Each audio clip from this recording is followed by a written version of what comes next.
Assalamualaikum warahmatullahi wabarakatuh. Oke, dalam video yang keempat kali ini, di sini saya akan membahas tentang syariah. Syariah di dalam Islam sebagai agama yang syamil dan khafa atau sempurna, tidak hanya mengatur tentang ibadah, tetapi juga mengatur dalam seluruh aspek kehidupan. Syariah hadir sebagai pedoman yang menjamin keadilan, ketertiban, dan kemaslahatan umat sekaligus menjadi pilar peradaban Islam. Di era modern, pemahaman syariah yang komprehensif dan kontekstual yang sangat penting agar mampu menjawab tantangan zaman tanpa meninggalkan prinsip dasarnya, sehingga Islam tetap relevan sebagai solusi bagi berbagai soal kehidupan. Oke, memasuki pembahasan yang pertama, yakni penjelasan tentang definisi syariah. Pengertian syariah dalam Islam merupakan jalan hidup yang mengarahkan manusia menuju kebahagiaan dunia dan akhirat. Ia tidak hanya hadir mengatur ibadah ritual, tetapi juga mencakup aspek moral, sosial, ekonomi, budaya hingga politik, dengan tujuan utama mewujudkan kemaslahatan melalui maqasid al-syariah. Syariah bersifat tetap dan universal karena bersumber dari wahyu, sementara fikih lebih fleksibel sebagai hasil ijtihad ulama sesuai perkembangan zaman. Dengan demikian, syariah berfungsi sebagai pedoman hidup yang menyeluruh demi terciptanya kehidupan yang adil, damai, dan harmonis sesuai prinsip Islam, yakni rahmatan lil alamin. Dalam pembahasan yang kedua, yakni penjelasan tentang objek studi syariah. Objek studi syariah adalah seluruh aspek hukum Islam yang berkaitan dengan ibadah. Yang kedua, yakni muamalah. Yang ketiga, yakni munakahat. Yang keempat, yakni jinayah. Yang pertama-tama, yakni tentang ibadah.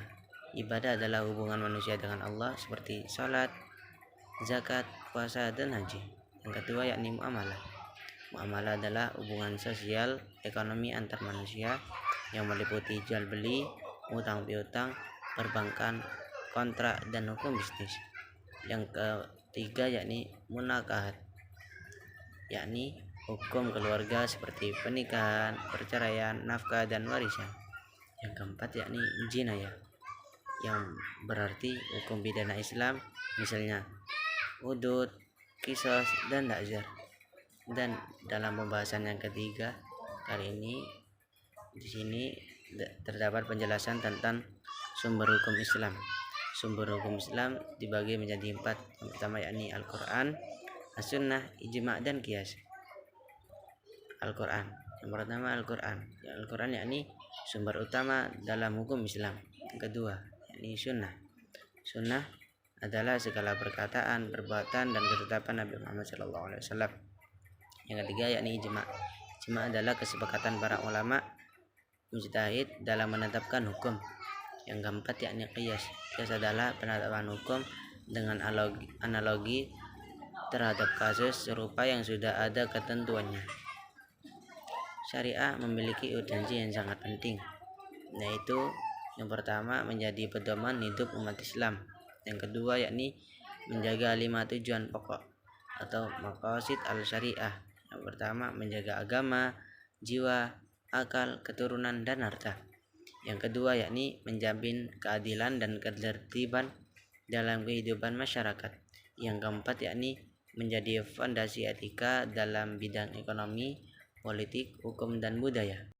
Dalam kesimpulan presentasi saya kali ini adalah syariah merupakan salah satu objek yang penting dalam studi Islam yang mencakup aturan ibadah, muamalah, munakahat, dan jinayah.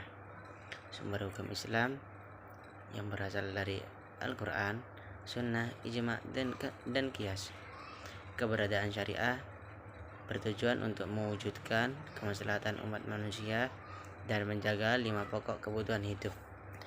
Dengan memahami syariat, umat Islam dapat menjalani kehidupan yang selaras dengan ajaran agama sekaligus relevan dengan tuntunan zaman. Oke, sekian. Terima kasih. Apabila ada salah kata, mohon maaf. Wabillahi taufiq wal hidayah wa ridha wal inayah. Wassalamualaikum warahmatullahi wabarakatuh.